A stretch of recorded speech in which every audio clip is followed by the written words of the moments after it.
మీరు అన్నా 10 seconds start చేయాలి. Yes, please start.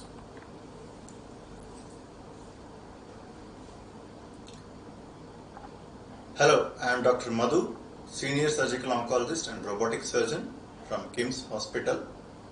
Today we will know about what is thyroid cancer and different concepts revolving around the thyroid cancer, controversies, how it is managed, how it is caused, what are all the risk factors of thyroid cancer and how to prevent thyroid cancer. Nowadays we can see a drastic increase in incidence of thyroid cancer in the society. So what is thyroid cancer? Any cancerous lesion that occurs in the thyroid gland will be presenting as a swelling in the neck. So generally this has to be proved with histopathology like a biopsy or a needle test called FNAC. So with these two things, when we prove that the so and so particular lesion in the thyroid is cancer, we label it as a thyroid cancer. So any cancerous lesion that occurs in the thyroid gland is called thyroid cancer. And how it is caused? What are all the risk factors that are involved in thyroid cancer? So starting from the childhood age, let us start. In a child, for example, 5 to 6 year child is being receiving radiation treatment for the treatment of certain conditions like lymphoma.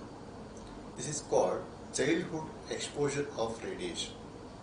This is one of the predominant risk factors for thyroid cancer when the child becomes adult. And living in iodine deficient areas may cause hypothyroidism, and this may cause thyroid cancer in future. Certain foods which cause this hypothyroidism, like goitrogenic vegetables like cauliflower, cabbage, high intake may sometimes cause this thyroid cancer over a long period of exposure. And we have seen certain thyroid cancers are being inherited from their parents. So this family history is also very important. Mother getting affected or father getting affected, child also getting affected. A familial syndrome, many familial syndromes are there. So significant family history also can be explained. So altogether I told 3 risk factors. One is childhood exposure of radiation, hypothyroid goitrogenic causing conditions, and familial history. Apart from this, any long-standing thyroid swelling, mostly in the males, any thyroid swelling in a male is more likely to be cancer compared to females. So in a male there is a higher likelihood of thyroid cancer arising. So and long-standing thyroid swellings. So these are all the different risk factors that are being explained for thyroid cancer. Nowadays thyroid cancer has become so rampant. We think based on the FNAC, as I already told, fine needle aspiration cytology, we consider it as not a cancer and we take for surgery and we do hemithyroidectomy, that is removal of the lobe plus the central part of the thyroid, which is called isthmus. This is called hemithyroidectomy. Generally we will be doing for a benign thyroid nodule. So when we do hemithyroidectomy, when we send the specimen for the pathological examination, ultimately they are reporting some focus of cancer is there in the thyroid gland. So these things are happening frequently, more frequently compared to a decade before. We are seeing the increased incidence of thyroid cancer in all the patients who are harboring thyroid swellings for a long time. So there are certain patients may be having primary thyrotoxicosis, in which suppose the patient is having the swelling goitric for a long period, in the case of primary thyrotoxicosis, which is called Graves' disease, there are certain cancers that are being explained over a period of 10 to 20 years. They are called papillary carcinoma and lymphoma. So any long-standing thyroid swelling itself is a risk factor for cancer. So long-standing thyroid swelling, male gender, family history, childhood radiation exposure, goitrogenic diet or goitrogenic conditions. So all these are considered as risk factors indirectly causing thyroid cancer. Now, a patient developed a swelling in the thyroid, whether in the right lobe or in the left lobe or in the central part, which is called isthmus. So thyroid is considered as a butterfly shaped swelling in the anterior neck. So suppose if the lesion is in the right lobe or in the left lobe, we generally prescribe one high resolution ultrasound neck. This has got more accuracy rather than simple ultrasound neck. This high resolution ultrasound neck picks up small swellings also. Not only the small swellings that are being picked up by high resolution ultrasound, it also will show the calcifications in the wall and the vascularity in the wall of the swelling. These two are very important whether to operate on the patient or just observe the patient. These two findings that are being mentioned in the high resolution ultrasound neck are significantly considered by the surgeon as the criteria whether to operate or not operate. After doing high resolution ultrasound neck, for example, in a patient who presented with a thyroid swelling, we found a swelling around 3 into 3 centimeters in the right lobe, let us assume. In this case, generally what we do is we write two more investigations. One is the fine needle aspiration cytology. It is called a needle test. Generally we do for thyroid swellings. And one more blood investigation, that is thyroid profile, which includes T3, T4 and TSH. So TSH plays a crucial role. Most of the times in the case of a thyroid cancer, the TSH will be most of the times normal. Certain times it may be high, certain times it may be low, but most of the times it will be normal. So based on this thyroid profile, high resolution ultrasound neck and the fine needle aspiration cytology, we frame a protocol. We design a protocol for a particular patient, we tailor that protocol according to the patient's criteria and go ahead with the treatment. Suppose in the fine needle aspiration cytology, suppose if it is not cancer, we just do half of the thyroid removal, that is called hemithyroidectomy. Suppose in the same FNAC, if it is reported as a thyroid cancer, then based on certain criteria, we can do hemithyroidectomy or a total thyroidectomy. All these are treatment options. So this is the evaluation, how we evaluate a patient with thyroid swelling. So these are the three basic investigations we generally prescribe. One is the high resolution ultrasound neck, thyroid profile and fine needle aspiration cytology. Suppose if the same patient is having a very big swelling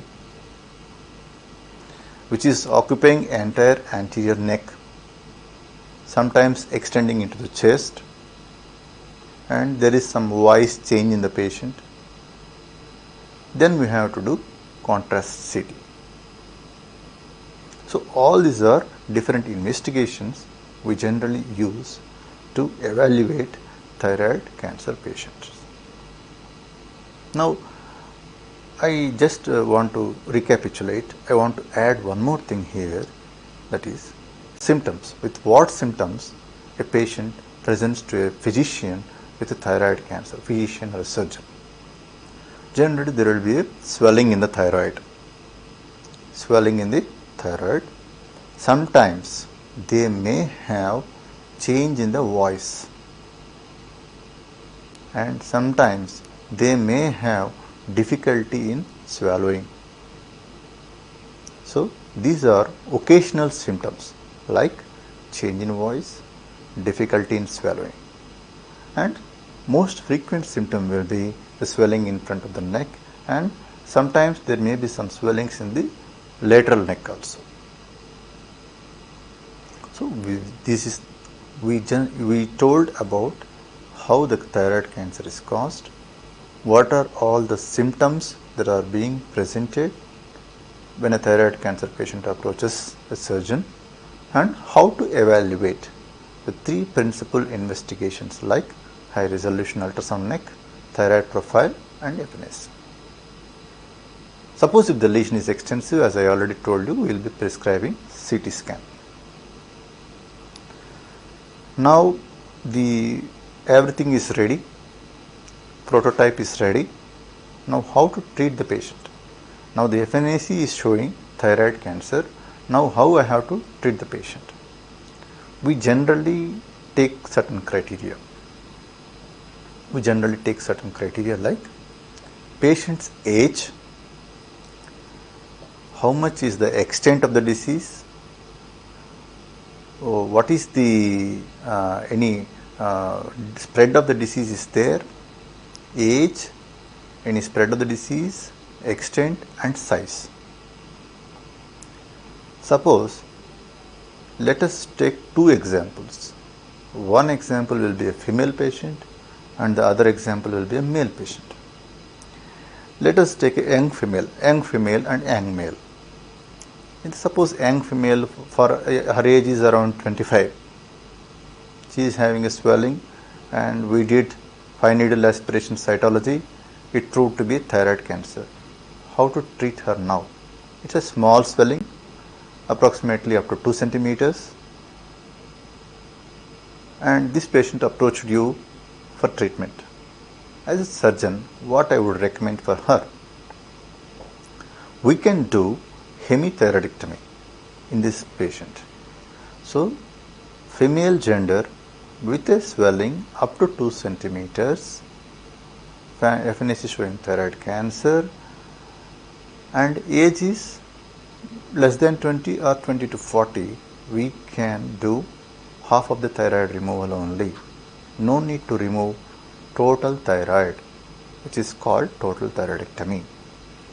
So half of the thyroid removal, what is called hemithyroidectomy, because in this patient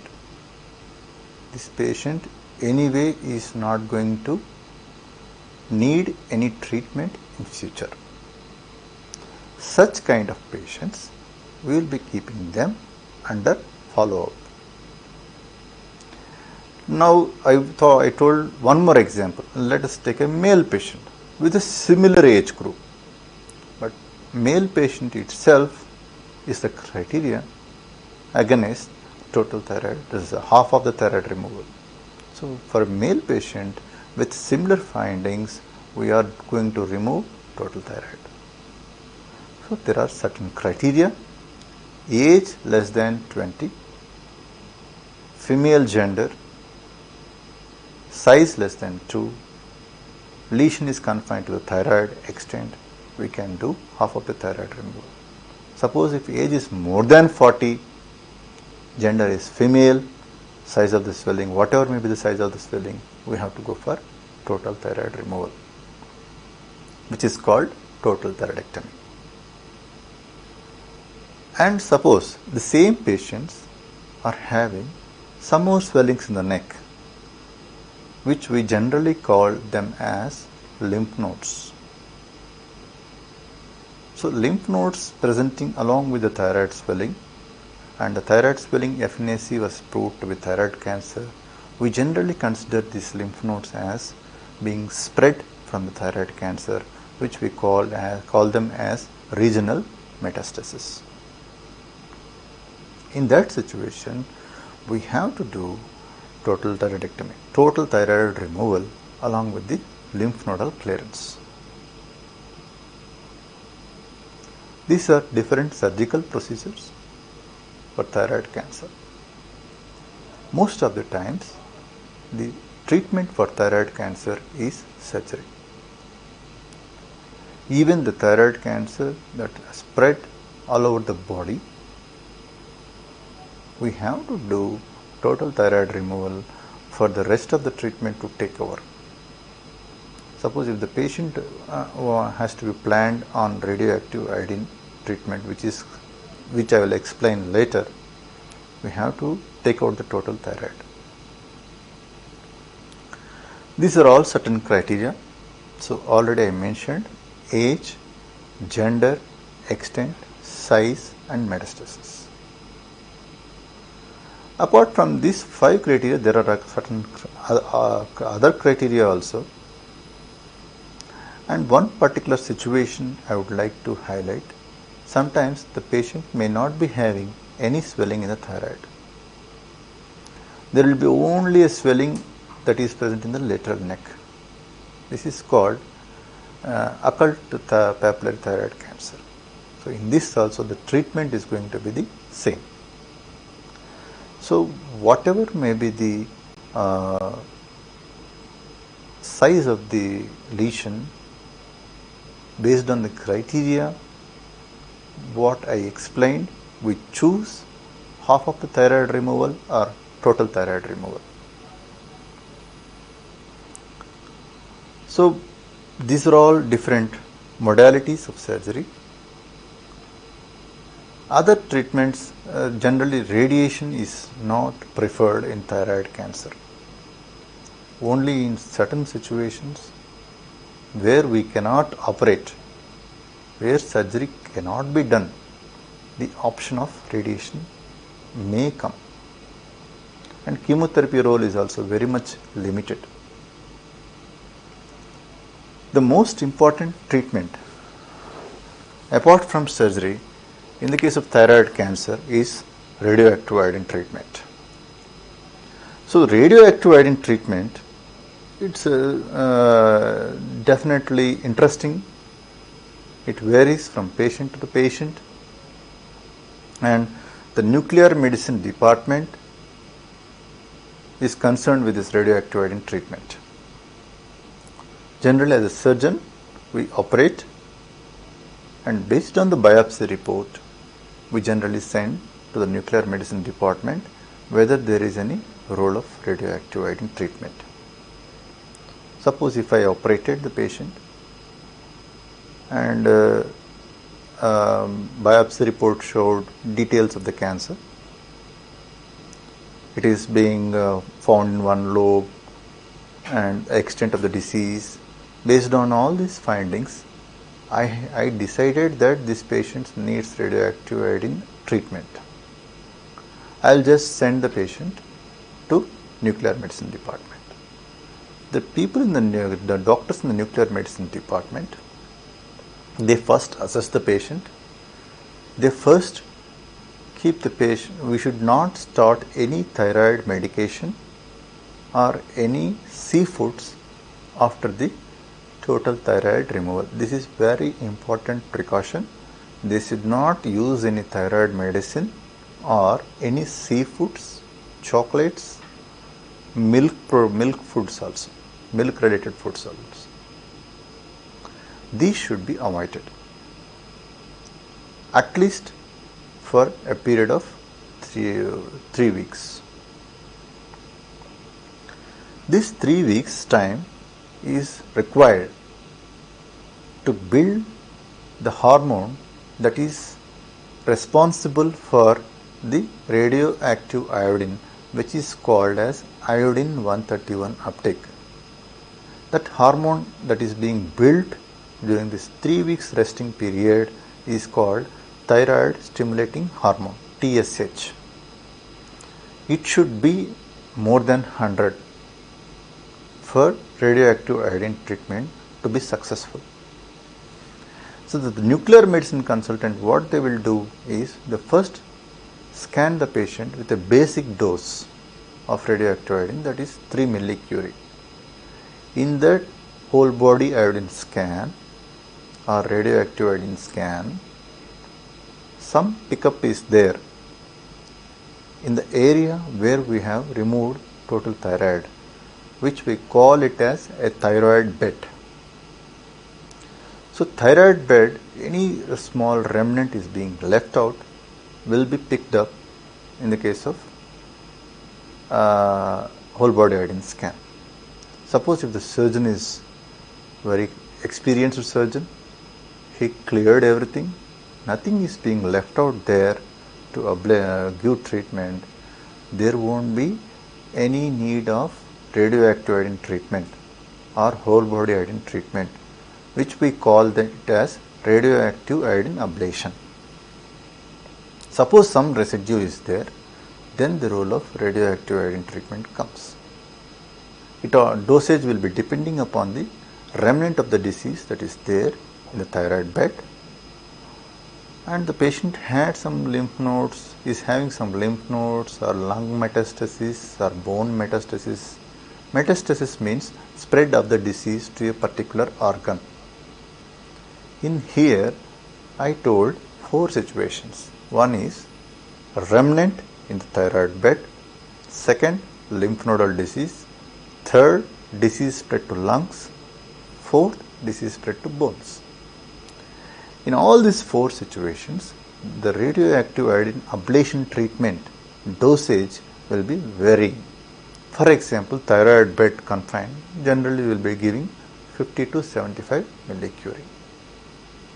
Suppose lymph nodes are present, the dose may go up to 150 millicurie in one sitting. Suppose if the disease spread to lungs and bones, the dose we give is 200 millicurie. So this is the dose distribution. So a patient can have one sitting of radioactive iodine ablation or multiple sittings of radioactive iodine ablation. So in case of one sitting or multiple sittings, we add the dose and cumulative dose, that is the total dose that is being given to ablate the remnant disease, it should not exceed 1000 millicurie. This is very important. If the dose exceeds this 1000 millicurie, it may cause pulmonary fibrosis, which you represent it as a damage to the lung. So this is about the surgery, how we do surgery, what are all different surgeries like hemithyroidectomy, total thyroidectomy, along with the lymph nodal clearance, and how we treat after surgery, post-op treatment. So with this comprehensive treatment, the results are very good. Most of the patients with the thyroid cancer are having normal quality of life, and it is not a dreadful disease. Patients with thyroid cancer can take treatment with no fears. So treatment has to be completed. This is the most important thing. And I explained different kinds of surgery and treatment. And there are some misnomers. There are some doubts. A patient coming from a small setup, the surgeon might have explained, the patient may have change in voice after surgery and certain problems with calcium intake, and the patient are already in tension. With these things explained to them, they will not be willing for surgery or any kind of treatment.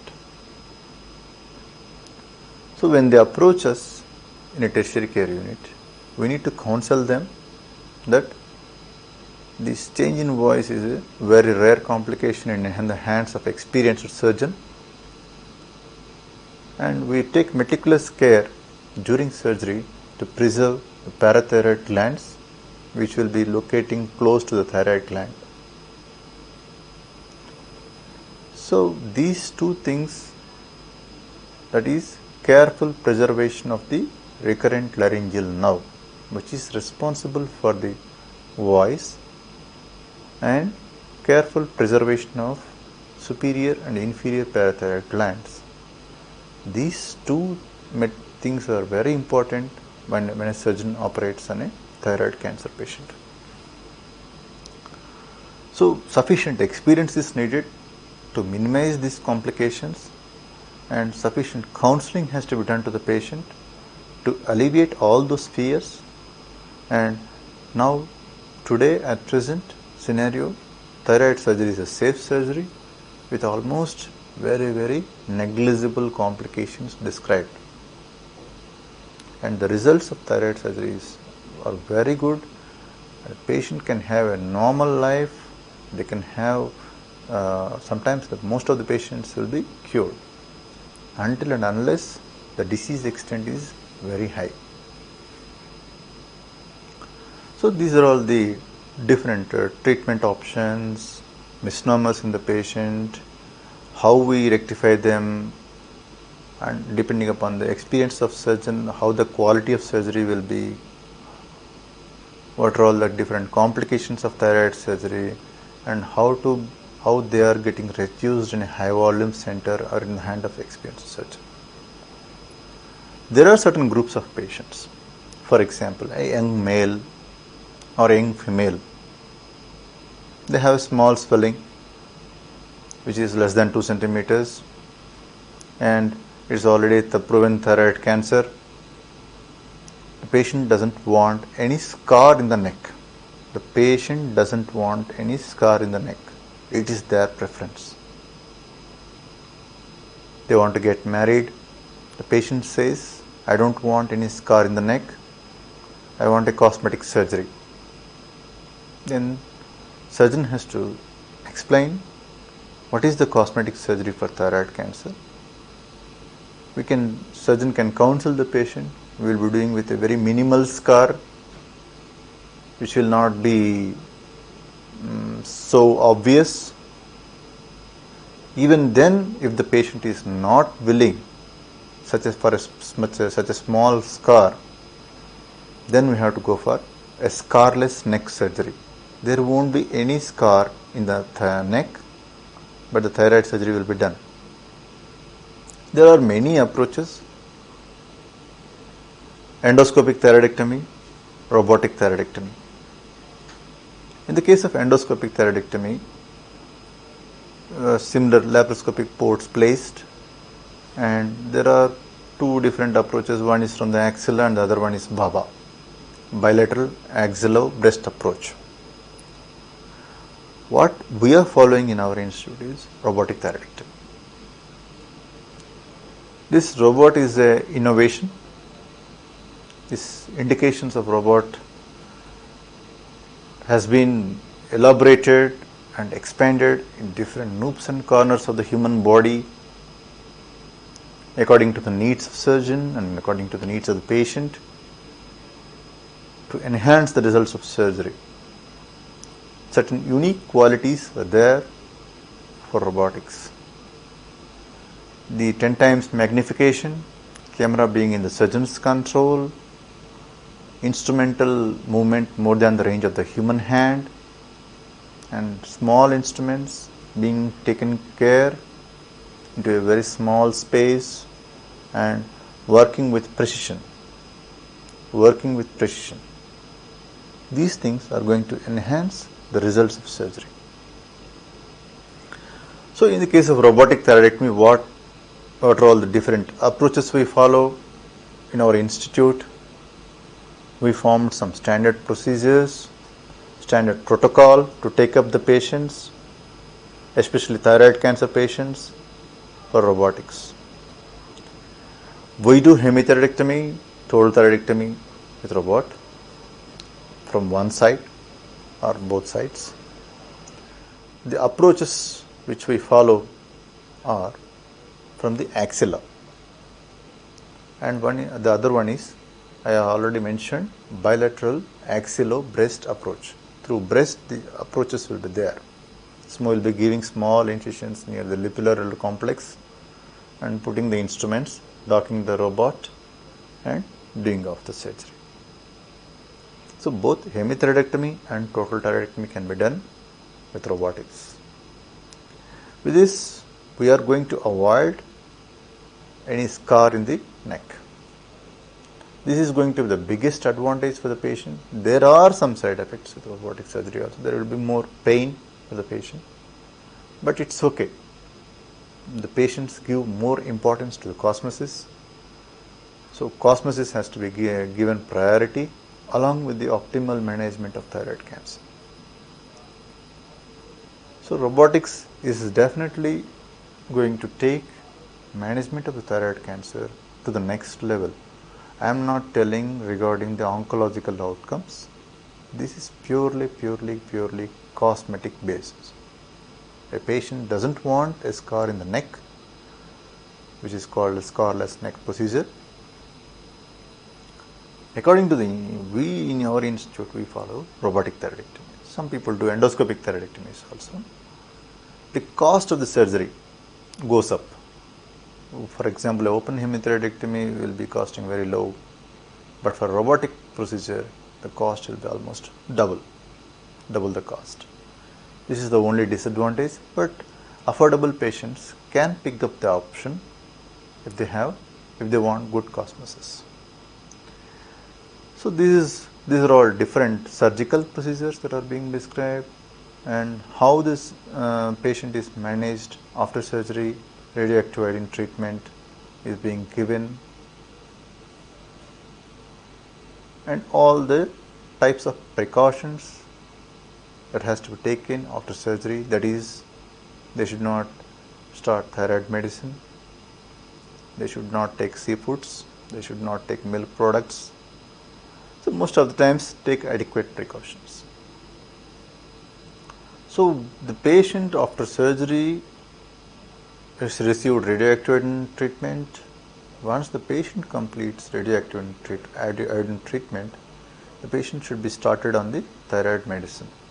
It is generally of two trade names, L-troxin and Theronam. So most of the patients will be requiring a minimum dose of 100 micrograms. Certain patients will be requiring 150 micrograms, some patients may requiring 200 micrograms also, according to the body kg weight and TSH level. So this is thyroid medicine initiation after surgery and radioactive iodine treatment.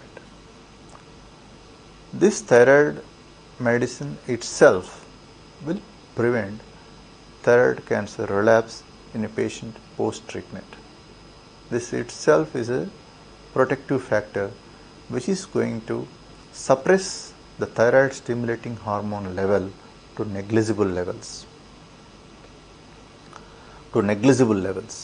So if that is there, if thyroid stimulating hormone is being suppressed to negligible levels, the outcomes of thyroid cancer patients are going to be extremely good. In certain patients we just give, this is called suppressive dose of L-troxin or Theronam. This is suppressive dose. In certain patients, we will be putting only supplementing, replacing dose, not suppressive dose. Like in the case of medullary thyroid cancer, examples. This is all the discussion we discussed about the more frequent thyroid cancer, which is called a differentiated thyroid cancer. So this is the entire management, and the patient should be on follow-up. Patient has to consult the physician every 3 months in the first year, and patient underwent a whole body iodine scan, and if a consultant or physician or surgeon wants to do again whole body iodine scan, it is better to give at least 6 months interval between 2 radioactive iodine scans or treatments. It's better to give 6 months gap between radioactive iodine scan or treatments, 2 treatments. And we explained how it is caused, what are the symptoms, what is thyroid cancer, how it is evaluated, how it is treated. Now, how to prevent thyroid cancer, that is the one thing that is being left out. And one more thing is based on the type of thyroid cancer, how the patient will fare after the treatment. There are generally 4 types of thyroid cancer. One is papillary thyroid cancer, follicular thyroid cancer, medullary thyroid cancer, anaplastic thyroid cancer. Papillary thyroid cancer and follicular thyroid cancer both are clubbed. We generally call them as differentiated thyroid cancer, which I explained till now is regarding the differentiated thyroid cancer. The other 2 variants are medullary thyroid cancer and anaplastic thyroid cancer. So papillary and follicular have got a good prognosis compared to medullary and anaplastic thyroid cancers. So these both the variants have a good treatment and these patients will do well. In the case of papillary thyroid cancer, again there will be some subdivisions to explain the prognosis of the patient. Certain variants, insular, tall variants and classic variants have a little bit lesser good prognosis compared to follicular variant of papillary carcinoma. This is about entire thing about the differentiated thyroid cancers. So the papillary thyroid cancer patients, most of the times they will be having swellings in the neck. Follicular thyroid cancer patients will have metastasis to bone and lung. So these are different scenarios of differentiated thyroid cancer. In the case of medullary thyroid cancer, after surgery, radioactive agent treatment will not be necessary. The patient will be kept on supplementing dose or a replacing dose of thyroid medicine. In the case of anaplastic thyroid carcinoma, the role of surgery is very less. The prognosis is very poor. Most of the patients will be developing a relapse even after the surgery within a period of 3 months. So certain patients in whom we can't operate and they are progressing aggressively, radiation treatment can be given and certain chemotherapy drugs are also being prescribed. But the role of chemotherapy in the thyroid cancer as such is very less. So these are different types of thyroid cancer. With each and every type which has got a good prognosis is being explained, which has got a bad prognosis is being explained, and different kinds of treatment like open surgery, endoscopic thyroidectomy, robotic thyroidectomy have been explained, and the only thing that is being left is how to prevent thyroid cancer. How to prevent thyroid cancer means we have to take care of the risk factors. So avoiding radiation in the childhood, which is being practiced long term back. Now most of the children in their age around 5 to 6 years are not being subjected to radiation. That kind of risk factor has been eliminated.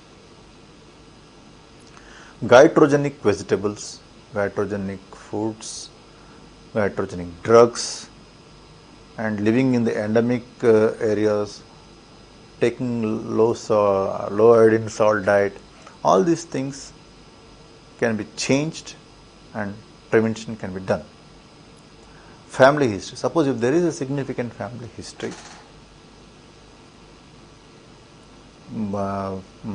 our first degree relative, her patient's mother and mother's sister got affected with thyroid cancer. Sometimes it is being described that the particular person can undergo prophylactic thyroidectomy, preventive thyroidectomy, thyroid removal as a precaution to prevent thyroid cancer in future.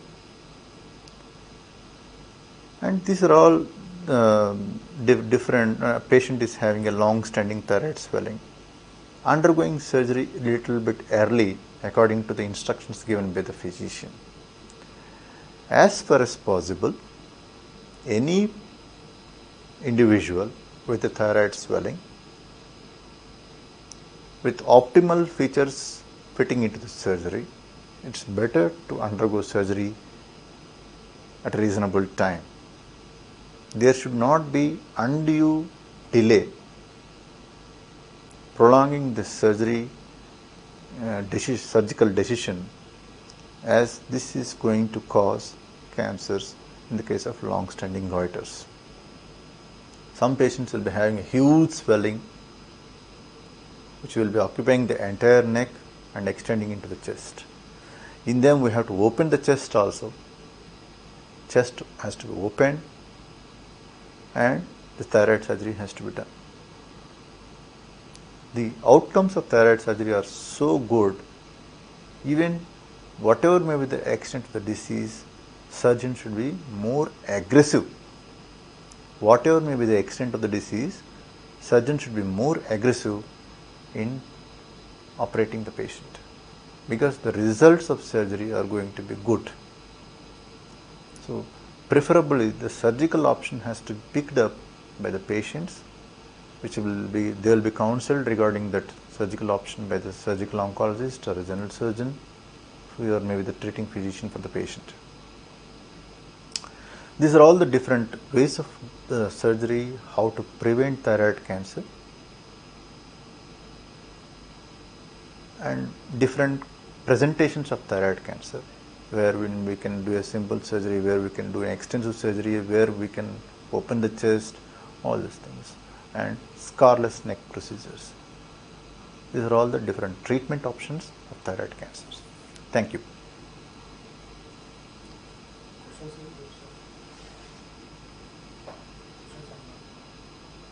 ఎంతసేపు చెప్పాను? 40 minutes చెప్పానా?